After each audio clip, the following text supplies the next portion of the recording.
All right, finally back with another update. Here I'm showing how I'm removing the head springs or the valve springs. The Didn't videotape a lot of the head work for whatever reason, but I notched out a Harbor Freight C-clamp, and I'll show you a close-up here in a minute.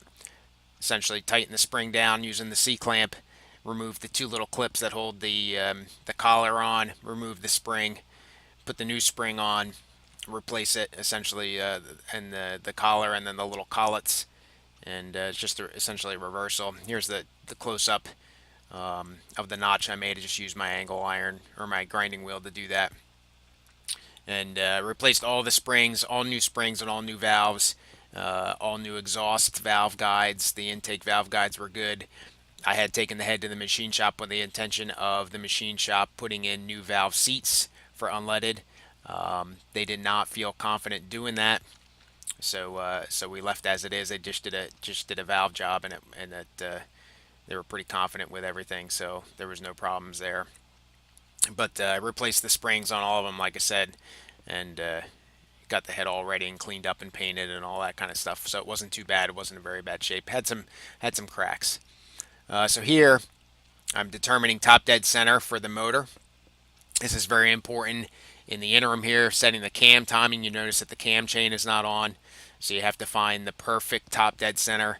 I used my dial indicator for this, and just turning the crankshaft with my breaker bar there, bringing the motor up to top dead center and just finding the exact zero on the needle. You can kind of see if you look at the needle movement. Sorry that it's kind of hidden by the head stud there, but if you look at the needle movement, you'll see I kind of go both ways and find the zero, and I left it coming up towards top dead center, so on the compression stroke.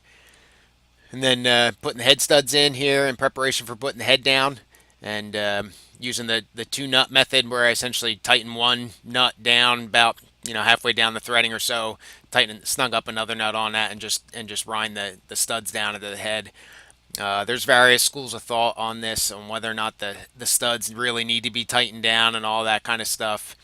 I just made a blog post just last night. Let's see, right now it's November 17th, 2017, so 11/16/17, on torques and stuff like that, and I listed some Navy reference there.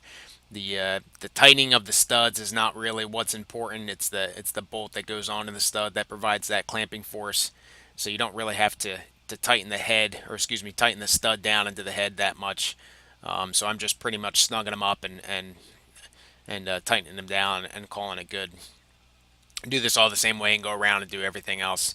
And again, this is in preparation for putting the head on with the head gasket, so that when I go to set my valve clearances and all that other stuff, everything is exactly right as if the motor's put together. So just finish up tightening the head down here, and go through all the studs. Essentially, just wind them all down. And again, I'm not tightening any torque or anything like that. Just getting full thread engagement on the stud into the head.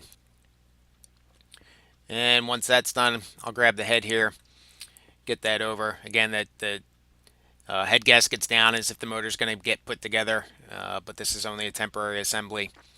So in preparation for setting the cam timing, which is going to be in the next video, I think should be in the next video. But you can kind of see that bottom of the head there is all nice and shiny from coming fresh from the machine shop.